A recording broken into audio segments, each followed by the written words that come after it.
Happy birthday sir Lionel Scaloni. আপনাকে কি আমরা ভুলতে পারি? আর্জেন্টিনাদের সর্বকালের স্টার প্লেয়ার লিওনেল মেসি ছিলেন এবং সবসময় সেরা ডি মারিয়া ছিলেন এবং মিডফিল্ডে খেলার জন্য সেরাদেরই একজন মাস্কিরানো ছিলেন এবং ডিফেন্সে খেলার জন্য মার্কোস রোজে ছিলেন এবং সেরাদের তালিকায় থাকা গোলকিপার সার্জিও রোমেরো ছিলেন। এত কিছু থাকা পরেও আর্জেন্টিনাতে এত কিছু থাকা পরেও 28 বছরের শিরোপা ঘোরা এবং 36 বছরে বিশ্বকাপ ছুঁয়ে দেখা হয়নি এই আর্জেন্টিনার। যে সময় আর্জেন্টিনাতে শিরোপা খরা চলতেছিলেন সেই সময় একজন রাজা ছিলেন, আমরা প্রথম থেকে তাকে রাজা মানতাম এবং এক সময় আমরা তাকে সর্বকালের সেরা প্লেয়ার বলা শুরু করলাম। কিন্তু যারা হেটার ছিলেন আর্জেন্টাইন, যারা মেসিকে হেড করতেন, তারা কখনোই মেসিকে সর্বকালের সেরা প্লেয়ার মানতেন না। কেন? কারণ তার কাছে জাতীয় দলের কোনো শিরোপা ছিল না। কোথায় ন্যাশনালিটি, কোথায় ন্যাশনাল শিরোপা? তাকে সর্বকালের সেরা বললেই কাপ ধরিয়ে দিচ্ছি, যে কোনো কাপ, চায়ের কাপ, হ্যান ত্যান অনেক রকম কাপ নিয়ে এসে বলতো কোথায় কাপ? ক্যাপ ছাড়া একজন সর্বকালের সেরা হয় না, জাতীয় দলের শিরোপা দরকার। এবং আমরা তাকে সেই সময় সর্বকালের সেরা মানতাম কারণ তখন তিনি ক্লাব পর্যায়ে যা কিছু অর্জন করেছিলেন তা বিশ্বের অনেক সেরা সেরা প্লেয়ারও সেটা ছুঁতে পারেননি। এবং জাতীয় দলে কোচ ম্যারাডোনা, সাম্পাওলি এবং আলেহান্দ্রো সাবেল্লা, কোচের পর কোচ যাচ্ছিলেন, বিশ্বকাপের পর বিশ্বকাপ, কোপা আমেরিকার পর কোপা আমেরিকা, কিন্তু আর্জেন্টিনার কোনো জাতীয় দলের শিরোপা ছোঁয়া হচ্ছিলেন না। ট্রল কারে বলে আর্জেন্টিনা সাপোর্ট করেই বুঝতে পারছিলাম ট্রল কেমন, ট্রল কি ধরনের এবং ট্রল কত প্রকার হতে পারে আর্জেন্টিনা সাপোর্ট করেই আর্জেন্টাইন সাপোর্টাররা বুঝতে পারছিলেন। যখন 14 সালে জার্মানির কাছে আর্জেন্টিনা বিশ্বকাপ হারলেন এবং 16 সালে চিলির কাছে কোপা আমেরিকা মেসি হারা পড়ে জাতীয় দল থেকে বিদায় নিয়ে নিচ্ছিলেন, লজ্জায় ঘৃণায় তিনি অবসরে চলে যাচ্ছিলেন। তিনি এই অপবাদ আর নিতে পারতেছিলেন না। ক্লাব পর্যায়ে সবকিছু অর্জন করছে কিন্তু জাতীয় দলে এতদিন খেলা পরেও তিনি কিছু করতে পারেননি, বারবার হাতছাড়া হয়ে যাচ্ছেন। খুব কাছে যায়ও, শিরোপার খুব কাছে গিয়েও তিনি শিরোপা ছুঁতে পারতেছিলেন না। 16 সালে চিলির কাছে কোপা আমেরিকা হারা পরে তিনি মিডিয়াতে বলে দিলেন যে আমি আর থাকতেছি না, জাতীয় দল থেকে বিদায় নিয়ে নিচ্ছি। এরকমটাই চলতেছিলেন। আমরা তো মনে করলাম হয়তো বা মেসি চলেই যাচ্ছে। মেসির কথা বাদ দিয়ে অন্য কারোর কথা শুনে না, এটা আপনারা জানেন, কিন্তু তিনি শুনেছিলেন কিন্তু স্যার লিওনেল স্ক্যালোনির কথা। লিওনেল স্ক্যালোনি মেসি যখন অবসরে যাচ্ছিলেন তখন থেকে তিনি টুইটারে পোস্ট সহ অন্যান্য জায়গায় মেসির সাথে যোগাযোগ করার চেষ্টা করতেছিলেন যে মেসি তুমি যেও না, তোমার যাওয়া যাবে না, তুমি যদি চলে যাও তাহলে আর্জেন্টিনা তুমি না থাকলে সেভাবে গোছানো যাবে না। সবশেষে আর্জেন্টিনার সহকারী কোচ হিসেবে দায়িত্ব পান স্যার লিওনেল স্ক্যালোনি এবং 18 সালে তিনি দায়িত্ব পান। 18 সালেই আবার অন্তর্বর্তী কোচ হিসেবে তিনি দায়িত্ব পান। দায়িত্ব পেয়ে আর্জেন্টিনার তিনি মেসিকে বোঝানোর চেষ্টা, মেসিকে ফেরানোর চেষ্টা। মেসি অবশেষে ফিরলেন এবং সবাইকে একত্র করবার De Paul, Paredes, Mac Allister, Enzo Fernandez, Lautaro Martinez, Alvarez.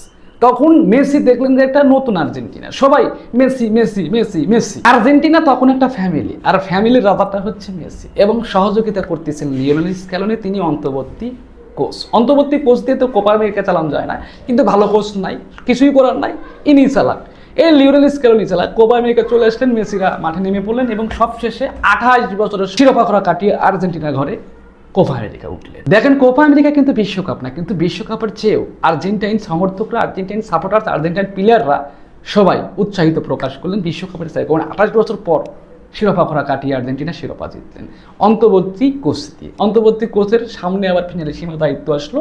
Finalissima হচ্ছে ইতালির সাথে ইউরোপিয়ান দল ইতালি। ওরে বাপরে, মানুষের যে ভয় দেখাচ্ছিল যে 3-4টা আর্জেন্টিনা এমনি খাবে, এই আর্জেন্টিনা দিয়া ফিনালিসিমা সম্ভব না। কারণ ইতালি, ইউরোপ, ওরে বাবা রে বাবা, ল্যাটিন আমেরিকা আর ইউরোপ, এটা তো ভাই আকাশ পাতাল পার্থক্য, কখনো আর্জেন্টিনা পারবে না। এই ইউরোপের গরম তো আপনারা মাঝে মাঝে দেখেন। তো ফিনালিসিমা শুরু হলো, ইতালির সাথে 3টা গোল দিয়ে দিল ইতালিকে। ফিনালিসিমা আর্জেন্টিনা জয় করলো 2 বছরে 2টা শিরোপা। এর মধ্যে স্যার লিওনেল স্ক্যালোনি আর্জেন্টিনার মেন কোচ, মেন ম্যানেজার হয়ে গেছিলেন। তো আর্জেন্টিনা 2 বছরে 2টা শিরোপা জয় করার পরে সেই 22 সালের ফিনালিসিমা পরে 22 সালে বিশ্বকাপ চলে আসতেন এবং এই বিশ্বকাপটা সর্বকালের স্টার প্লেয়ার লিওনেল মেসির শেষ বিশ্বকাপ। এই বিশ্বকাপ যদি হাতছাড়া হয়ে যায় তাহলে মুকুটহীন রাজা আর কখনো মুকুট পাবে না, মুকুটহীন রাজা আর কখনো মুকুট পাবে না। এখন স্যার লিওনেল স্ক্যালোনির সাথে লিওনেল মেসির সাঙ্গপাঙ্গ নিয়ে কাতার বিশ্বকাপ পাড়ি দিলেন, মেসির শেষ বিশ্বকাপ। এবং কাতার বিশ্বকাপের রেকর্ড তো আপনাদের সব জানা, সব ইতিহাস জানা। সবশেষে 36 বছর পরে আর্জেন্টিনা, 36 বছর পর বিশ্বকাপ খোরা কাটিয়ে আর্জেন্টিনা সর্বকালের স্টার প্লেয়ার লিওনেল মেসি বিশ্বকাপটা ছুঁয়ে দেখলেন। দেখেন স্যার লিওনেল স্ক্যালোনি শুধু আর্জেন্টিনাকে যে শিরোপা খরা কাটাইছে, বিশ্বকাপ হাতে তুলে দিয়েছে তাও কিন্তু না, সর্বকালের সেরা প্লেয়ার লিওনেল মেসি মানে মুকুটহীন রাজার মুকুটটাও কিন্তু তুলে দিছে এই স্যার লিওনেল স্ক্যালোনি। তাহলে এই স্যার লিওনেল স্ক্যালোনিকে আমরা ফুটবল প্রেমী, আমরা আর্জেন্টাইন সাপোর্টার হয়ে কি ভুলতে পারি? শুভ জন্মদিন স্যার, আজকে স্যারের জন্মদিন, শুভ জন্মদিন এবং শুভ হোক আপনার পথ চলা। মাঝে মাঝে বছরে একটা করে শিরোপা দিবেন। এই 2 বছরে আপনি অলরেডি 3টা শিরোপা দিয়ে দিয়েছিলেন এবং সবশেষে 24 সালে এসে আবার সেই কোপা আমেরিকা জয় করলেন। 4 বছরে 4টা শিরোপা। যারা মেসির নাম শুনলেই কাপ দিচ্ছিল 4 কাপ, তারা এখন কাপ গুনতে গুনতে দিশেহারা। আপনি স্যার, আপনার পথই অনেকেই অনুসরণ করতেছে। আপনার মতো একটা ভালো কোচ হোক সেটা অনেকেই চাচ্ছে।